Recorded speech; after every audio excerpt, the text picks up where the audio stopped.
Glória a Deus. Amém? Achou aí 2 Timóteo? Capítulo 2, versículo 3. Diz assim: suporte comigo os sofrimentos como um bom soldado de Cristo Jesus.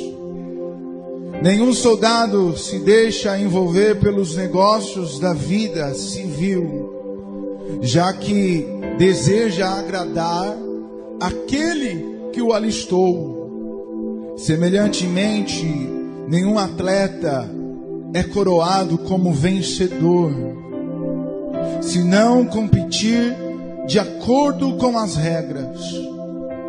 O lavrador que trabalha arduamente deve ser o primeiro a participar dos frutos da colheita. Reflita no que estou dizendo, pois o Senhor lhe dará entendimento em tudo. Lembre-se de Jesus Cristo, ressuscitado dos mortos, descendentes de Davi, conforme o meu evangelho, pelo qual sofro a ponto de estar preso como criminoso. Contudo, a palavra de Deus não está presa. Por isso, tudo suporto por causa dos eleitos, para que também eles alcancem a salvação que está em Cristo Jesus, com glória eterna. Esta palavra é digna de confiança. Se morremos com Ele também viveremos. Se perseverarmos com Ele, também reinaremos. Se o negarmos, Ele também nos negará. Se formos infiel, Ele permanece fiel, pois não pode negar-se a si mesmo. Amém? Curva a sua fronte. Senhor Jesus, fala conosco nessa manhã, não aquilo que nós queremos ouvir, mas aquilo que nós precisamos ouvir. Te damos total legalidade sobre as nossas vidas, Senhor. Fica à vontade no nosso meio. Fala conosco, Jesus, enquanto estivermos ouvindo a sua palavra, a sua voz, enquanto estivermos, Senhor, ministrando a tua palavra, que o Senhor possa nos curar, nos libertar e nos transformar. Nós entregamos, Senhor, a tua igreja nas tuas mãos, e assim nós oramos crendo, em nome do Pai, do Filho e do Espírito Santo de Deus. Amém e graças a Deus. Amém? Dê uma salva de palmas pela palavra de Deus. Isso, mistura um glória a Deus para ficar mais bonito. Aleluia. Dá para mim a sua atenção de presente. Não deixa ninguém roubar você da palavra. Amém? Deus, Ele quer que você entregue o seu livre-arbítrio. Ele quer que você entregue a sua vontade para Ele. Se tem alguma coisa que Deus não tem, um Deus que é o dono do céu, o dono da terra, que está debaixo da terra, o Deus que tem o controle de tudo, de todos. O universo está nas tuas mãos, na palma das suas mãos. Ele é o Deus do ouro, como diz a palavra de Deus. Ele é o Deus da prata. Ele é o Deus supremo, o El Shaddai, né? O El Shaddai, o Deus Todo-Poderoso. Em outras palavras, ou melhor, o significado um dos nomes de Deus, El Shaddai, significa Deus Todo-Poderoso. Ele é suficiente em si mesmo. Ele não precisa de mim, Ele não precisa de você, Ele não precisa de nada, Ele não precisa de coisa alguma. Ele é suficiente em si mesmo. Ele é completo em si mesmo. Mas esse Deus, Ele não tem algo que eu tenho, que você tem. É aquilo que Ele quer, é aquilo que Ele deseja. É o nosso livre arbítrio. Ele quer o seu coração, Ele quer a sua vida, Ele quer o seu sentimento, Ele quer os seus desejos. Por isso que lá em Deuteronômio, a palavra de Deus vai dizer que Deus ordena que o povo de Israel o ame. É uma ordem de Deus. A palavra de Deus declara que Ele deu uma ordem para que o povo de Israel o amasse de todo o coração, de toda a sua alma, de todo o seu sentimento, com toda a sua força. Ele não tem algo que eu e você podemos dar para Ele, que é a nossa vontade, o nosso livre arbítrio. E quando nós entrarmos neste lugar, quando nós entendemos isso, quando nós nos submetemos, nós seremos não apenas mais um religioso que vai para a igreja todos os domingos, nós não seremos mais apenas alguém que frequenta uma igreja, nós não seremos mais apenas um servo de Deus, mas nós seremos filhos de Deus, nós seremos amigos de Deus. E nós precisamos entender a nossa posição como filho, para que nós possamos dar uma resposta ao ambiente onde nós estamos inseridos. Você precisa dar uma resposta na sua igreja, você precisa dar uma resposta na tua casa, você precisa dar uma resposta no seu trabalho, aonde você estiver. Você precisa ser a resposta que o mundo precisa. A palavra de Deus diz que o mundo está clamando pela manifestação dos filhos. Os filhos de Deus, não é os evangélicos, não é os crentes, não é os católicos, não é nenhum segmento religioso. Deus está procurando filhos. Os filhos são guiados pelo seu Espírito. O Filho tem a natureza do Pai. O Filho manifesta o coração do Pai.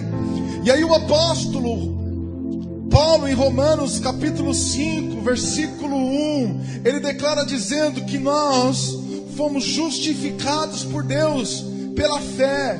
Temos paz com Deus, o nosso Senhor Jesus, por meio de quem obtivemos acesso pela fé a esta graça, na qual agora estamos firmes e nos gloriamos na esperança da glória de Deus. Então, se tem algo para que nós possamos nos gloriar, é nos gloriar naquilo que Deus vai realizar em nossas vidas. Aquilo que Deus pode realizar na tua casa, com os teus parentes.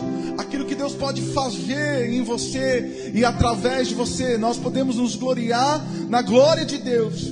Nós podemos nos gloriar em conhecer a Deus e a sua vontade. Aí o versículo 3 de Romanos capítulo 5, a palavra de Deus vai dizer o seguinte. O apóstolo Paulo fala: mas não só isso, não vamos nos gloriar só nos seus feitos, não vamos nos gloriar só naquilo que Ele pode realizar, mas também não vamos nos gloriar nas tribulações, porque sabemos que a tribulação produz perseverança, e a perseverança é um caráter aprovado, e o caráter aprovado é esperança, e a esperança não nos decepciona.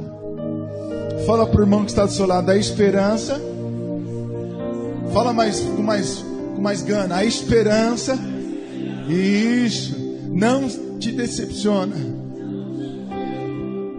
Por quê? Porque Ele derramou, o apóstolo Paulo declara que Ele derramou o seu amor em nossos corações, por meio do Espírito Santo que Ele nos concedeu. E aí a palavra concedeu está dizendo que foi dado para mim, foi dado para você, sem mérito. Porque o Espírito Santo de Deus não vem porque você merece, vem porque você precisa. O Espírito Santo de Deus foi derramado sobre toda a carne. Você só precisa ser carne, você precisa ser homem. Você não precisa ter mais nada, você não precisa ser o bambambam, você não precisa ser o cara, você não precisa ser a pessoa, o tal. Não, você precisa ser quem você é. O Espírito Santo de Deus foi concedido a nós, e agora Ele quer revelar aos nossos corações a vontade de Deus. Ele quer revelar aos nossos corações a pessoa de Cristo, a pessoa de Jesus, para que nós possamos manifestar o caráter de Deus. Porque você tem um propósito de vida, você não nasceu à toa, irmãos. Você não foi um acidente de percurso. Ainda que teu pai e a tua mãe não te planejou, Deus já tinha te planejado. Ainda que você foi fruto de um acidente, né? Ou de um estrupo. Eu falei certo? Eu sempre erro essa palavra. Não importa. Você foi gerado em Deus, ainda que você não tenha seu pai, ainda que você não tenha tua mãe, ainda que você não teve a educação de uma família, você foi gerado em Deus antes da fundação do mundo, e você tem um propósito. E a palavra de Deus vai dizer em Romanos capítulo 8, versículo 28, que tudo coopera para o bem daquele que ama o Senhor, dos quais foram chamados de acordo com o seu propósito. Então tem um propósito na sua vida. Deus está dizendo que o apóstolo Paulo está falando através Deus está falando através do apóstolo Paulo que existe um chamado de acordo com um propósito de Deus na sua vida. Então tem um chamado na sua vida, Deus tem um propósito para você, Deus tem algo para você. Deus, ele não quer apenas te levar para o céu, Ele te chamou para as boas obras.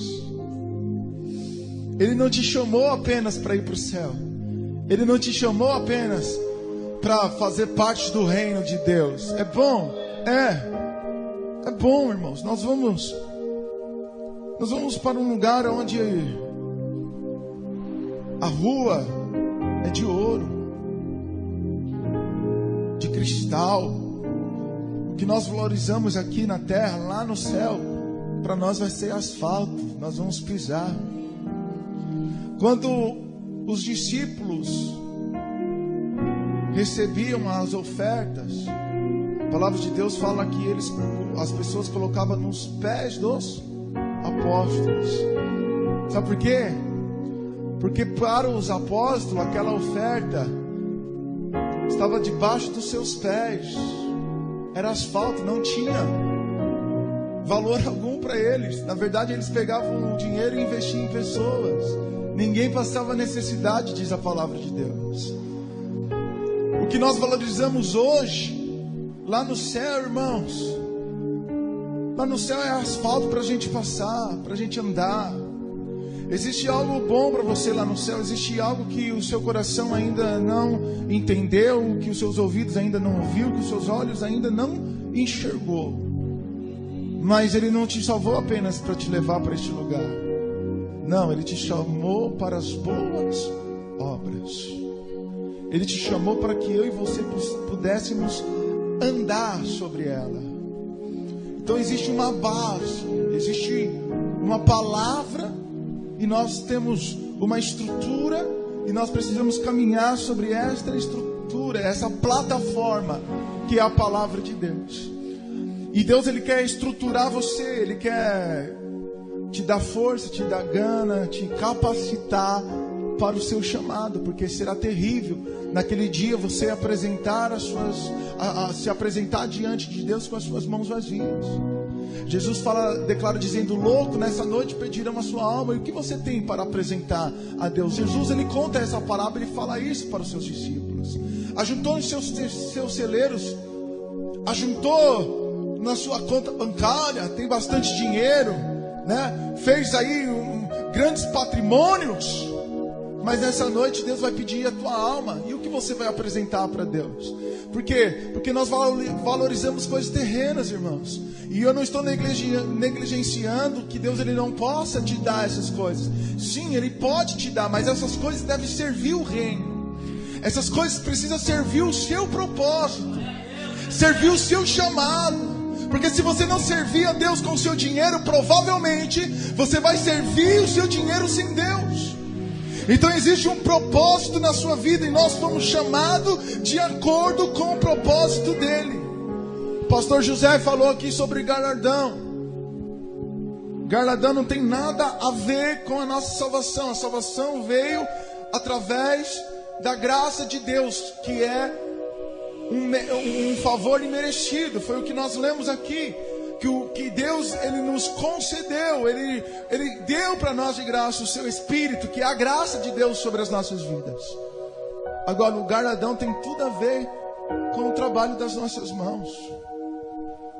Galardão tem tudo a ver se nós seremos obedientes ao nosso chamado. E o seu chamado às vezes vai ser simples, será um pouco mais difícil, e para outros será muito complicado. Talvez o chamado de algumas pessoas aqui será ficar na porta recebendo pessoas, na igreja, organizando, porque cada um tem um dom. E o apóstolo Paulo, ele fala a respeito dos dons: o dom de governo, o dom da cura, o dom de ministrar a palavra. Algumas pessoas aqui, Deus vai preparar para ser missionário, para ir para outras nações. Algumas pessoas Deus vai preparar para ser pastor, pastora. E nós precisamos, o quê? Atender o nosso chamado. Porque será frustrante naquele dia Ele falar para você: olha, você foi um servo negligente, te dei o talento e você não reproduziu o que eu te dei. Servo mau, te lançarei fora. E vai te jogar no mar de enxofre. Mas pastor, eu fiz tudo certinho. Cara, você não faz tudo certinho para receber alguma coisa de Deus, para receber o céu ou para receber alguma promessa.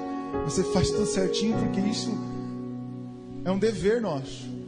Nós precisamos honrar a Deus com as nossas vidas, com a nossa atitude, com o nosso desempenho, com o nosso caráter, com a nossa honestidade. Isso é uma questão de honra, não é uma barganha. Você não foge do pecado porque você quer o céu, porque você quer Deus. Não, você foge do pecado porque você o ama, porque você procura agradar aquele que te alistou.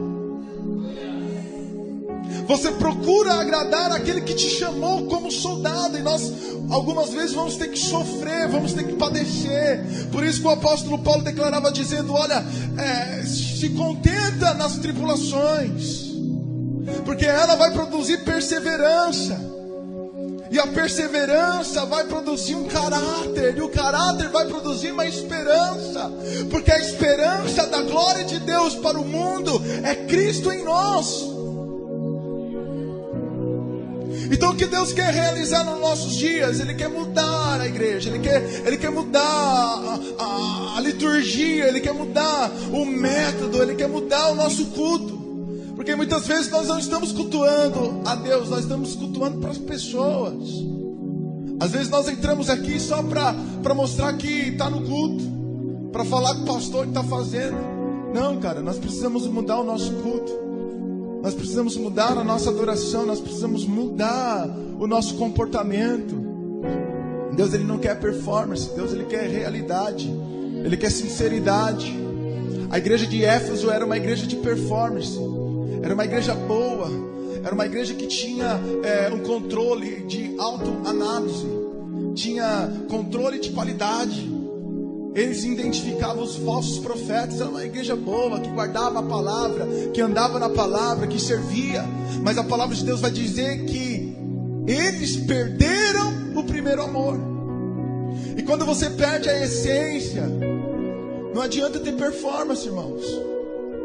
Quando você perde o foco, não adianta você ser bom no que você faz. Quando você perde a simplicidade do evangelho, quando você perde a simplicidade de lavar os pés dos seus irmãos e servir. Porque pecar, irmãos, não é só quando você erra, é quando você pode fazer o bem e não faz. Pecar é quando você pode estender a mão para alguém e você não estende. Por quê?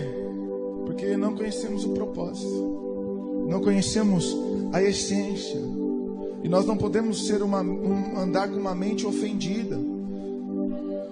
Uma pessoa que entende a sua posição, ela pode ser ferida, ela pode ser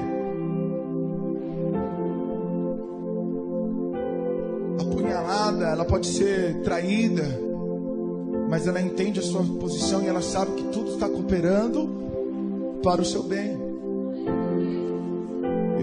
Eu tenho uma frase, nós falamos isso, né? Na verdade, Luiz Hermínio fala muito ela. O coração que se ofende é uma semente para o reino. E aí o Rafa lá da nossa igreja, ele lançou essa aqui, ó. O coração que ama o seu ofensor já é uma árvore frutífera, já está além daquilo que Deus propôs. Então nós não podemos andar ofendido.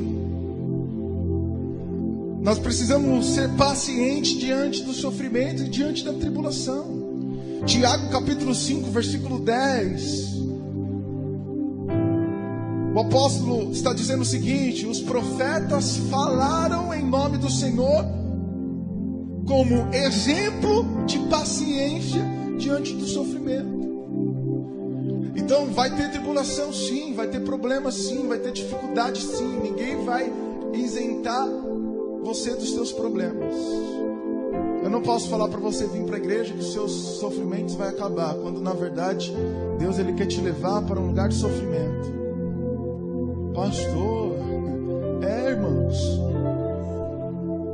Deus quer te levar para um lugar de sofrimento, porque é no sofrimento que você entende o propósito de Deus e obedece. Jesus disse: eu aprendi obediência com os meus sofrimentos.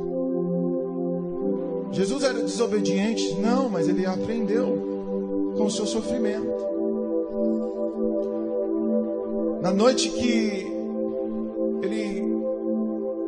a noite anterior, que ele foi traído, ele foi com os seus discípulos para o monte, e a oração de Jesus era: se for possível, aparta de mim esse cálice, mas contudo seja feita a sua.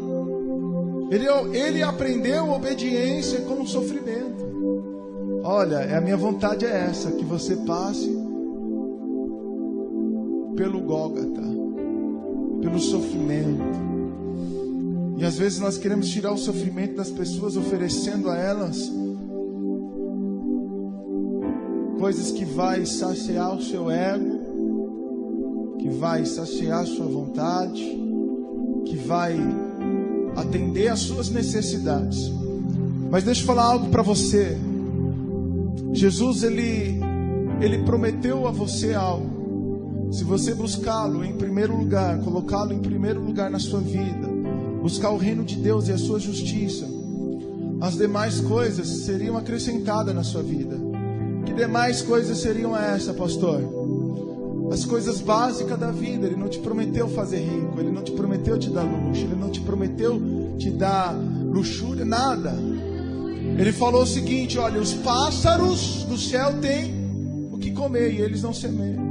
Os lírios do vale têm as suas vestimentas e eles não trabalham para comprar suas vestes. O que ele estava prometendo eram as coisas básicas. E Deus ele vai te dar o alimento, ele vai te dar as vestes, ele vai te dar condição para você ter uma vida digna. E isso deve ser suficiente para você. Por quê? Porque se Deus estiver em primeiro lugar, cara, o seu coração nunca vai estar na terra. Se o seu coração estiver em Deus, se Deus estiver no seu coração, meu irmão, não importa se você vai andar de Mercedes ou se você vai andar de busão. Apesar que mesmo que você anda de busão, você vai andar de Mercedes. Então não importa. Você está entendendo, irmãos? O importante é Deus em nossas vidas. Ainda que o sofrimento que nós estamos vivendo, ele seja para o nosso aprendiz. Mas nós vamos aprender para dar uma resposta no meio do fracasso, no meio da dificuldade, porque nem tudo vai ser mil maravilhas, nem sempre todas as coisas vão dar certo para nós.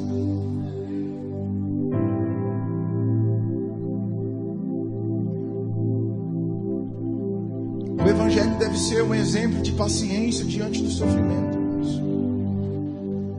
Jesus, quando estava na cruz, ele dizia: Pai, perdoa-os, porque eles não sabem o que fazem. O Evangelho, ele é um exemplo de paciência diante das dificuldades. E nós precisamos comunicar este Evangelho, não podemos defamar o Evangelho. E todo aquele que não comunica o amor de Deus é um defamador do Evangelho. José, no Egito, ele era o governador, ele era pai de Faraó. Mas para chegar nessa posição, ele suportou muitos sofrimentos. E ele suportou pacientemente. Primeiro, ele foi odiado pelos seus irmãos, rejeitado por eles, foi vendido por eles.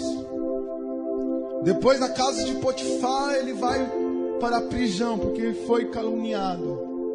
Na prisão ele fica 40 anos, se não me engano, é isso? 40 anos? Não sei, ficou bastante tempo, não lembro. Depois, ele foi esquecido pelos seus amigos lá na prisão. E aí só depois que ele foi reconhecido como governador. Só quando ele entra para ser o governador, quando ele toma posse, quando ele está governando, sendo o pai de Faraó, a autoridade depois de Faraó no Egito era José. E José, ele representa Cristo. Cristo que trouxe o governo sobre o mundo. Cristo que trouxe o governo através da igreja. E nós precisamos exercer esse governo. José no Egito, que representa o mundo, era governo. E Deus, Ele quer que a igreja seja o governo deste mundo. Deus quer que a igreja seja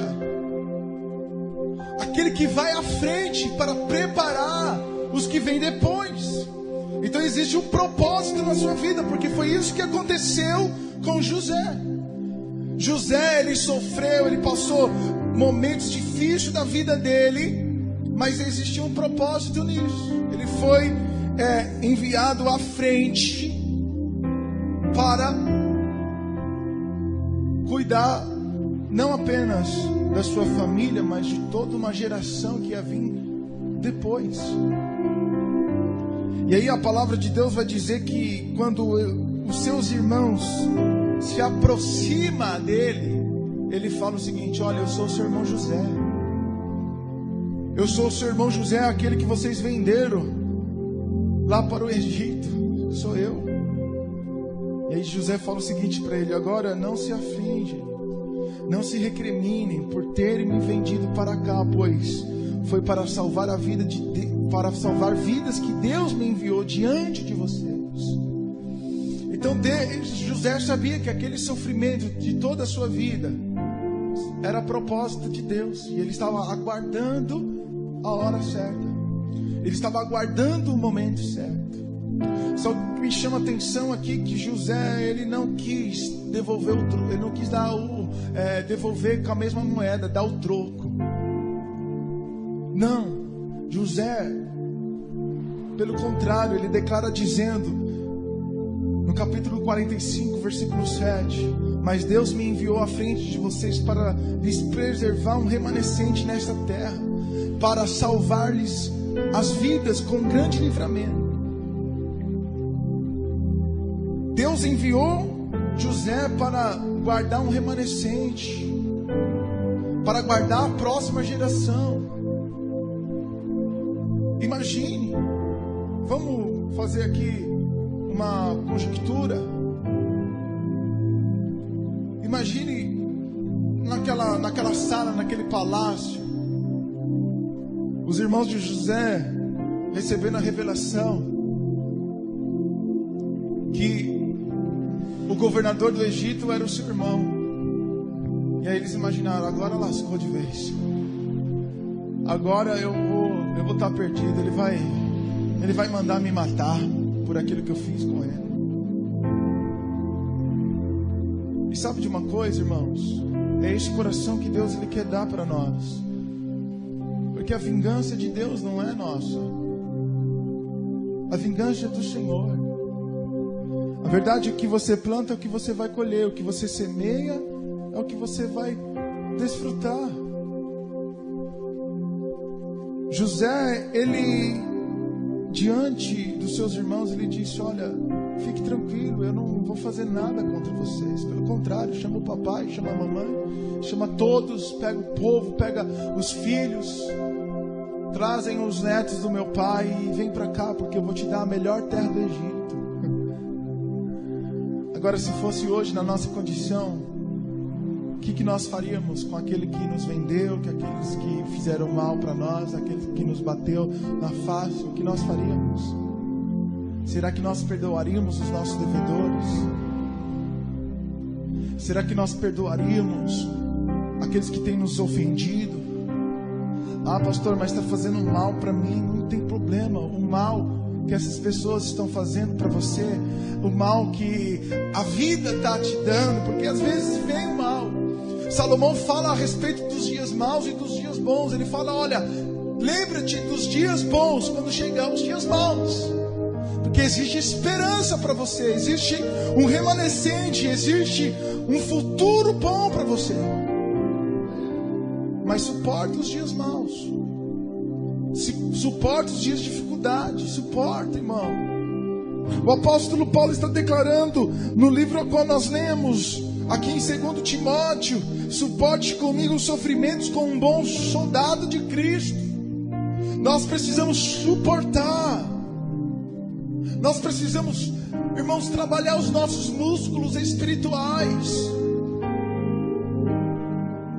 Nós precisamos trabalhar os nossos músculos. Nós precisamos estar forte diante da dificuldade. Como que você trabalha os seus músculos espirituais? Quando vem os problemas. Porque se não tiver peso, quando você está exercitando os seus músculos numa academia, não vai valer de nada. Então, quando alguém vai para a academia, tem que colocar peso no equipamento, no aparelho. E você vê que na academia existe exercícios específicos para cada parte do corpo, para cada músculo. Então também é assim na nossa vida espiritual. Existem dificuldades, existem problemas específicos nas nossas vidas para exercer os nossos músculos espirituais. Quem vai para a academia aqui? Deixa eu ver. Ninguém, Jesus amado. Se você for para a academia, você vai ficar que nem eu assim, viu? Brincadeira. Se você for para a academia, você vai ficar, né, fortinho, não gordinho que nem eu. Mas deixa eu falar algo para você, irmãos. Nós estamos fracos, espiritualmente falando, porque não exercitamos, não encaramos de frente as dificuldades. Na verdade, nós pedimos: ora para mim, pastor, faça campanha para mim, irmã. E aí nós pensamos em retroceder, voltar para trás, e Deus está falando para você: eu sou contigo. Exercita o músculo, exercita. Irmãos, pega uma pessoa que trabalha na roça para você ver, magrinha, pega, ela está lá na roça, carpindo, pegando saco de batata, pegando peso, magrinha, não é? Você não dá nada para ela, você não dá nada, aí você vai medir força com ela para você ver, você perde. Tem força. Por quê? Porque exercita. Existem treinos na academia que é treinos para você ter resistência, e treinos para você ter definição, e treinos para você ter volume, massa. Então no mundo espiritual é a mesma coisa. Existem funções específicas, e o que nós precisamos é exercer os nossos músculos espirituais. Por isso que o apóstolo Paulo ele declara dizendo: não vamos nos alegrar apenas naquilo que Deus pode realizar, mas vamos nos alegrar também nas tribulações, porque sabemos que a tribulação produz perseverança. E então aí você vê um crescimento, um desenvolvimento, porque a perseverança, depois que você tem perseverança, você vai chegar num lugar de caráter aprovado. E nós precisamos, como igreja, ter um caráter aprovado, para que possa existir a esperança.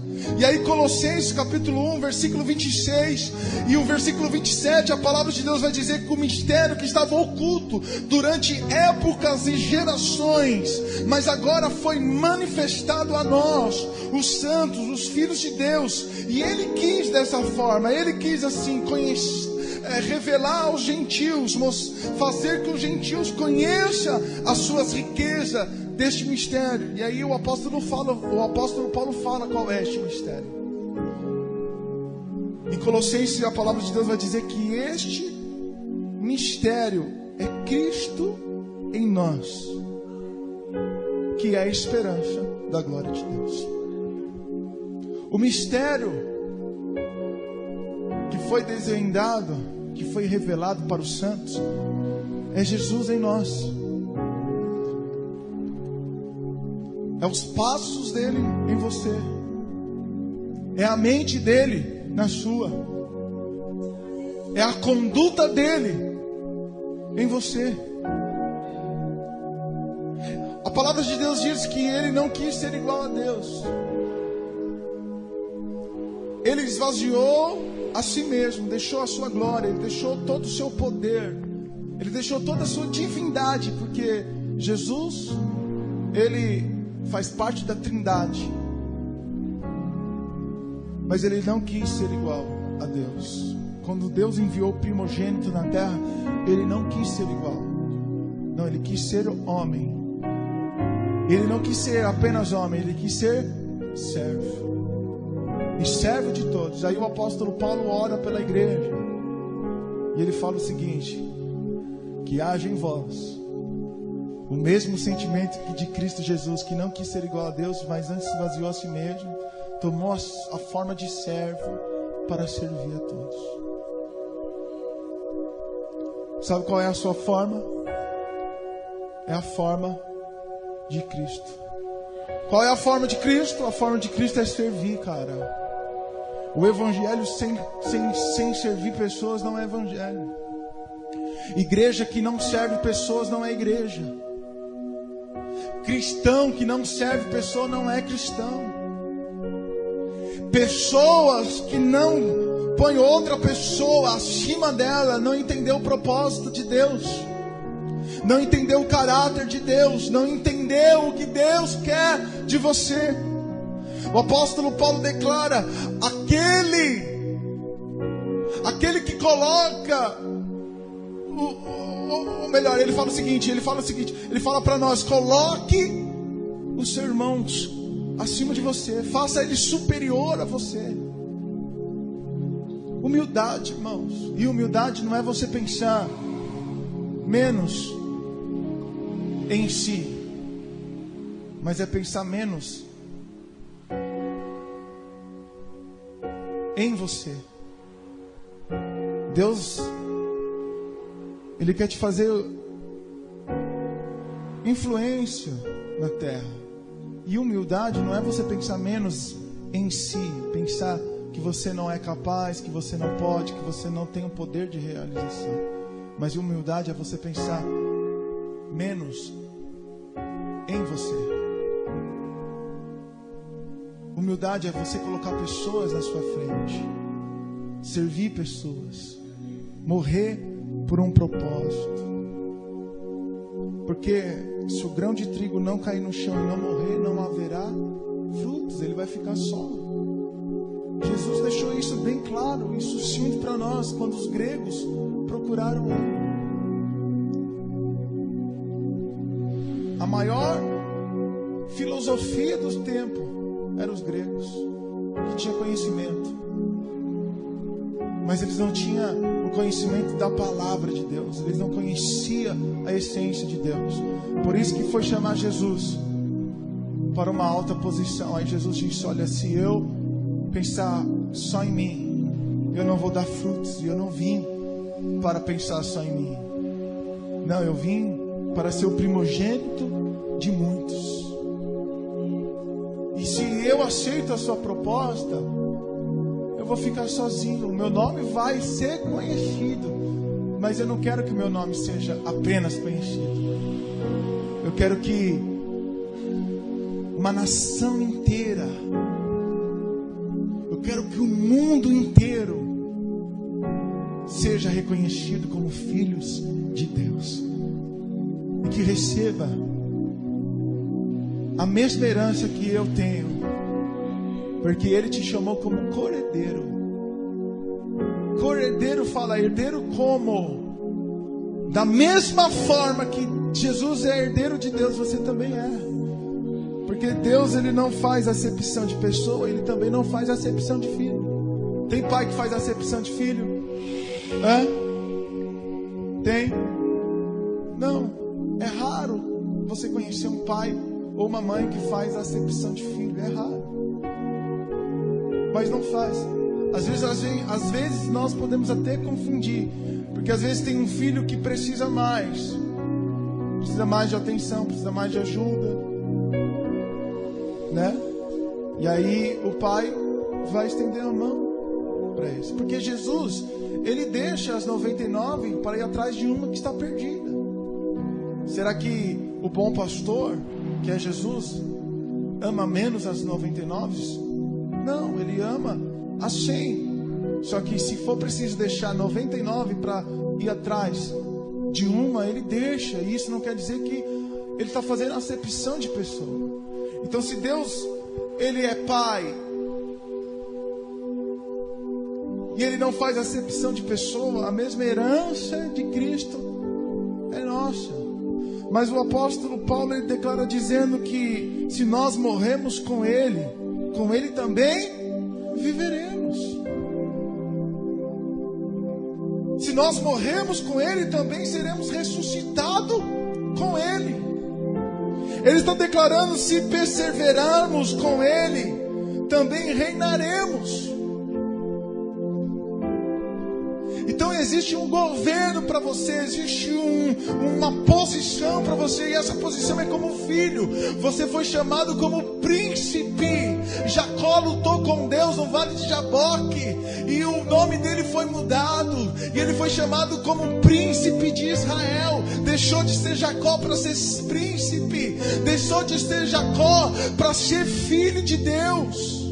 E a palavra de Deus fala que o anjo tocou na sua coxa, como um sinal que Deus estava abençoando, transformando a vida de Jacó, de usurpador para governador,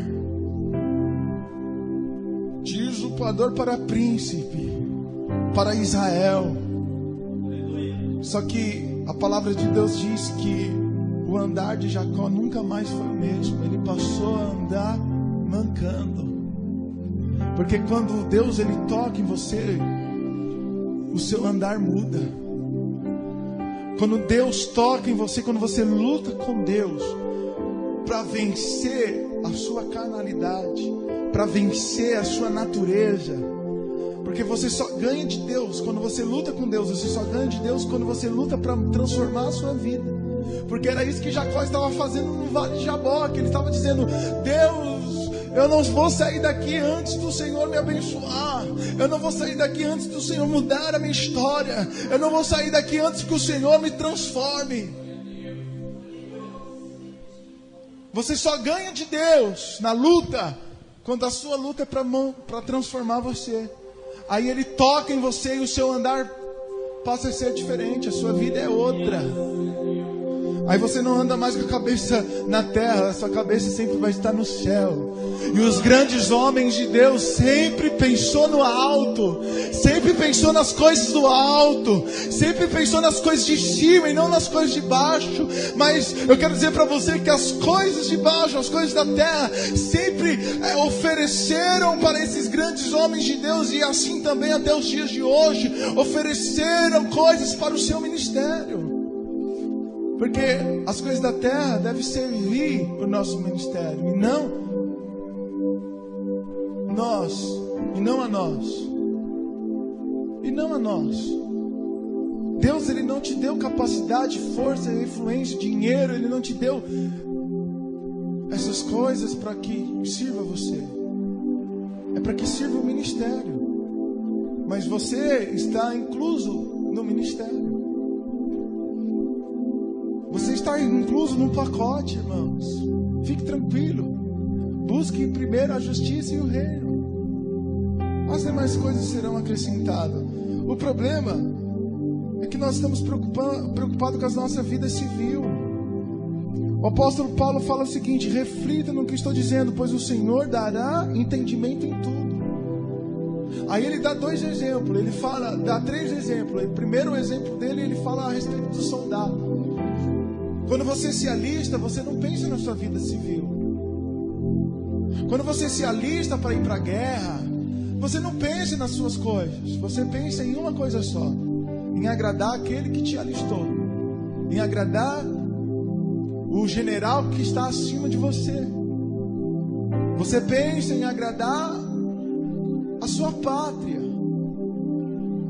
Todo soldado pensa nisso. Todo soldado reconhece isso, entende isso. Quando vai para a guerra, quando vai para a luta, ele não põe os seus pensamentos na coisa civil. Na verdade, ele abriu mão de uma vida para servir.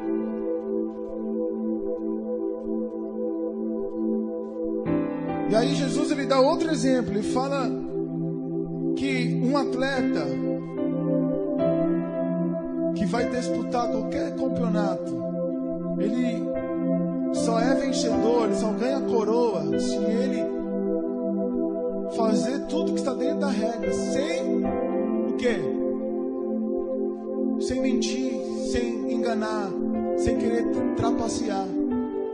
Aí depois ele fala o seguinte do semeador, o cara que faz, né, uma plantação. Ele é o primeiro a desfrutar dos frutos, ele é o primeiro a comer da terra, dos frutos da terra.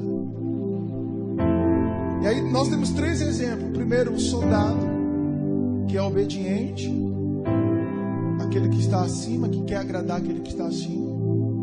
Depois ele fala a respeito de honestidade. Quando entramos para um campeonato, nós devemos seguir as regras. Aí depois ele fala que o semeador, ele vai ter os seus frutos. Então entenda que Deus, ele quer que você se submeta a Ele. Ele quer que você siga a palavra dEle. E que se você fizer da forma correta, tudo certinho, você vai ser o primeiro a desfrutar de tudo que você está fazendo para Ele. Isso é questão de honra, irmãos. A palavra de Deus, ela precisa estar livre, mesmo que ainda eu estou preso. Porque às vezes você vai ter que se prender, irmãos. Você vai ter que estar preso à vontade de Deus. O apóstolo Paulo, ele declarava dizendo: ainda que eu esteja preso, a palavra de Deus está livre. Ainda que as pessoas estão me tratando como um criminoso, a palavra de Deus está solta. Só que o problema dos dias de hoje é que as pessoas estão livres e a palavra de Deus está presa, quando na verdade deveria ser o contrário. Nós deveríamos estar presos e a palavra livre. Nós deveríamos estar como escravo de Cristo e a palavra de Deus solta. Mas nós prendemos a palavra para sermos livres. Nós prendemos a palavra para ter o nosso direito. Quero dizer para você que você não tem mais direito de ter direito. Quando você entregou a sua vida para Jesus, você deixou de ter direito. E a igreja não é um lugar que você vem buscar os seus direitos. Não. Para buscar os seus direitos, você vai até um tribunal, você vai até a justiça, você vai até um escritório de um advogado, vai buscar os seus direitos lá. Aqui não. Aqui nós não temos direito de ter direito, irmãos. Aqui nós temos que nos submeter à vontade de um rei. Aqui nós temos que nos submeter à vontade do nosso general.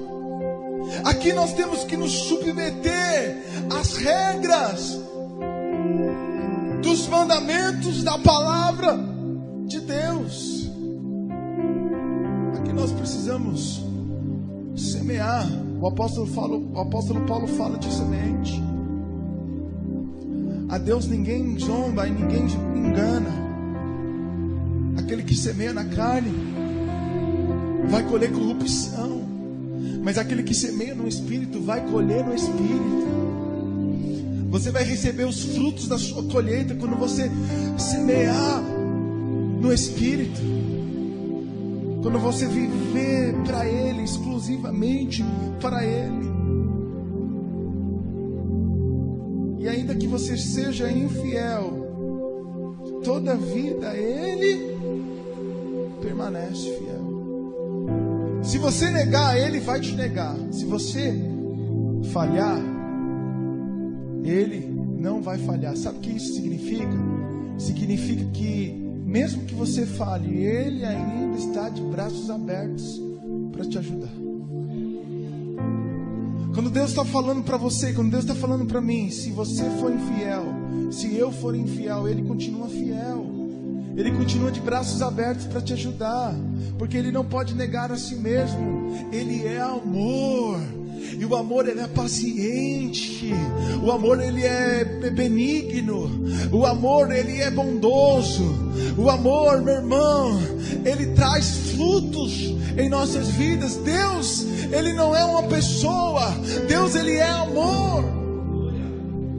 Jesus, ele é amor. Ele é a expressão do coração de Deus.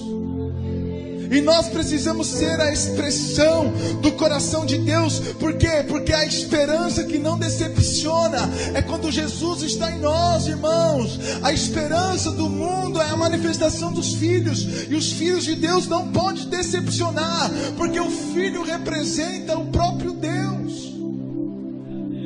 Você representa Cristo, você é embaixador, você é testemunha. Você é a imagem de Deus, que reflete a glória dele. Porque se Deus derramou o seu amor em nós, derramou o seu amor em nossos corações por meio do seu Espírito, o Espírito que ele nos concedeu, nós precisamos refletir este amor.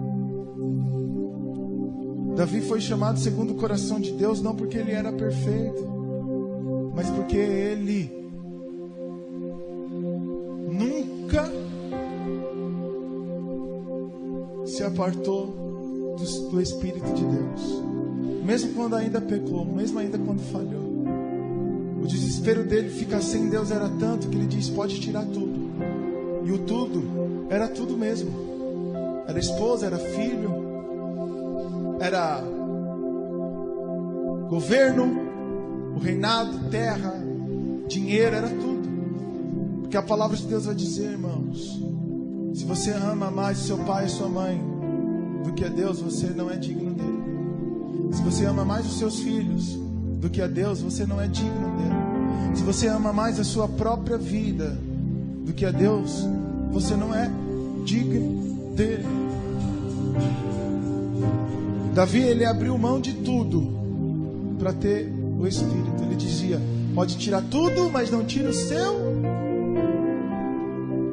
O Espírito que foi dado a nós, o Espírito que foi concedido a nós, é esse Espírito que está sobre as nossas vidas. Não é um espírito de covardia, irmãos, é um espírito de valentia.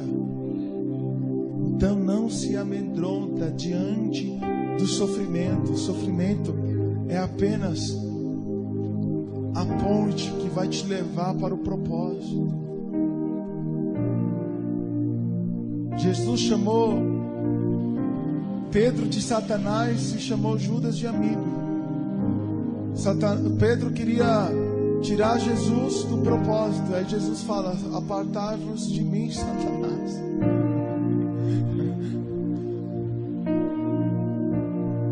Aí o Judas, que estava traindo, ele chamou de amigo. Pedro disse: eu vou morrer no seu lugar. Você não vai morrer não, nós vamos dar a nossa vida por você. Ele disse: você está louco, você é Satanás, está fora do meu padrão, do padrão de Deus.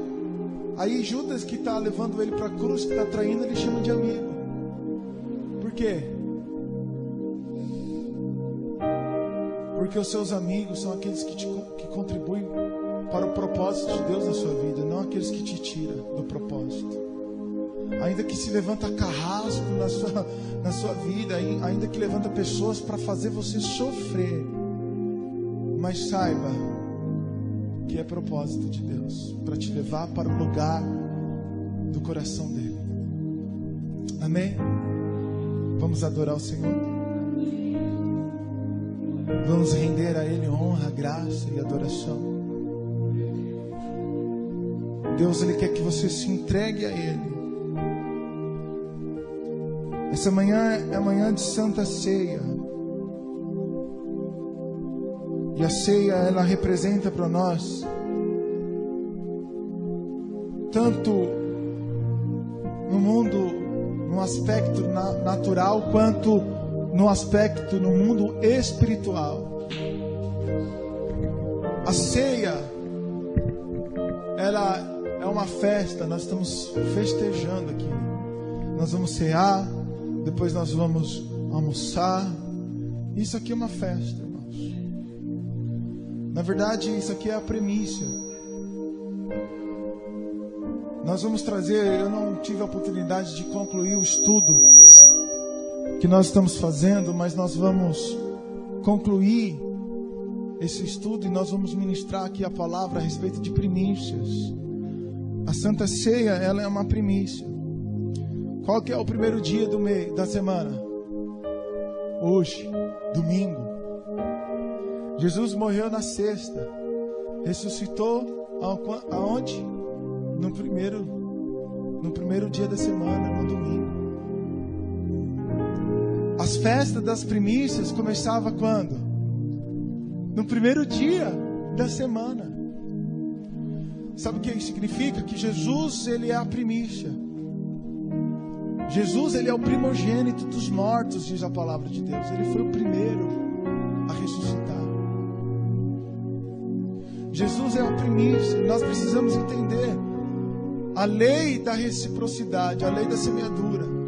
Quando você faz parte aqui da Santa Ceia, você está anunciando a sua morte, você está anunciando a sua ressurreição, você está primiciando a sua vida, você está dizendo: eu faço parte disso, eu faço parte desse projeto, eu faço parte desse reino. Só que entenda, o que pode abençoar também pode amaldiçoar, irmãos. 1 Coríntios, capítulo 10, o apóstolo Paulo, ele fala do cálice da bênção. Ele fala sobre a Santa Ceia. Depois no capítulo 11 ele vai desenvolver melhor o assunto. Mas aí no versículo, se eu não me engano, 26, a palavra de Deus está dizendo: aquele que toma parte do corpo, do sangue de Cristo indignamente, será culpado da sua morte. Então veja, o que pode abençoar também pode amaldiçoar.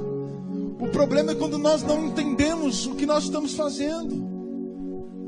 O problema é quando você está dentro da igreja e não entende o que você está fazendo dentro da igreja. O problema é quando você toma parte de um ministério, responsabilidade, como líder, como obreiro, e você não entende o que você está fazendo. Isso vai acarretar problemas. O apóstolo Paulo vai dizer que há muitos entre nós, ele está dizendo, naquele tempo, imagine hoje, há muito entre nós que está doente. Tem muitos que estão entre nós que já morreram. Por quê? Porque o que pode abençoar também pode amaldiçoar, irmãos. Então entenda que o que você está fazendo hoje, você está renunciando à sua vida, você está tomando o mesmo cálice que Ele. E a palavra de Deus fala que o próprio Jesus disse: aquele que não tomar do meu cálice não terá parte de mim. Qual foi o cálice de Cristo? Foi tomar o vinho na noite que foi traído? Foi comer do pão, jantar com os discípulos? Não, irmãos, isso aqui é simbólico. O cálice de Cristo foi passar pela cruz. Quando ele estava lá no Monte da Oliveira, ele declarou dizendo: olha, se for possível, aparta de mim esse cálice. Ele viu todo o seu sofrimento, toda a sua angústia. Ele soava gotas de sangue. Ele estava apavorado. Jesus estava apavorado. Mas ele tomou do cálice do que Deus deu para ele. E aí Jesus fala: se você não tomar do mesmo, é o mesmo cálice. Pastor, eu tenho que morrer na cruz, eu tenho que ser pregado na cruz. Os discípulos foram pregados. Outros foram degolados. Mas isso não deve ser literalmente, mas deve ser espiritualmente.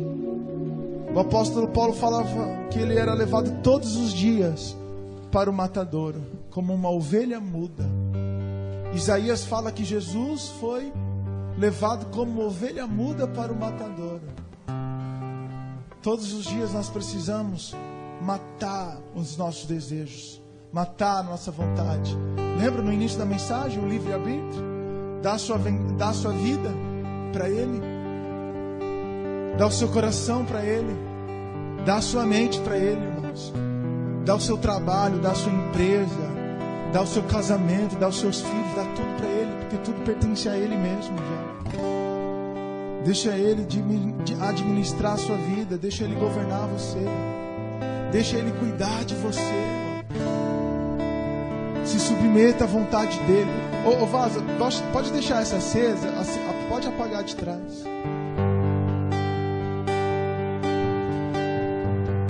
Entregue a sua vida para Ele nessa manhã. Quero chamar aqui os irmãos que vão oferecer a ceia, o cálice e o pão. Pode vir à frente e pode distribuir aos nossos irmãos.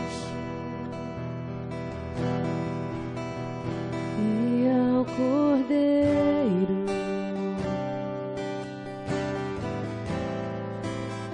seja o louvor.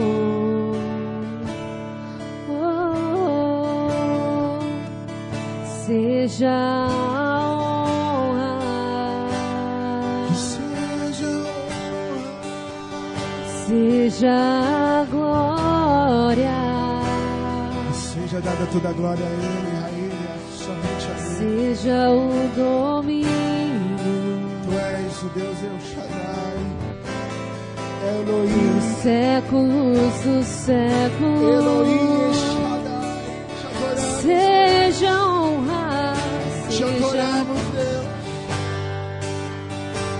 seja a glória, seja, seja o domínio, Seja seja o domínio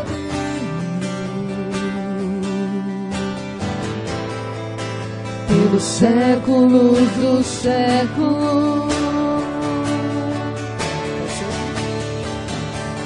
Poderoso Deus,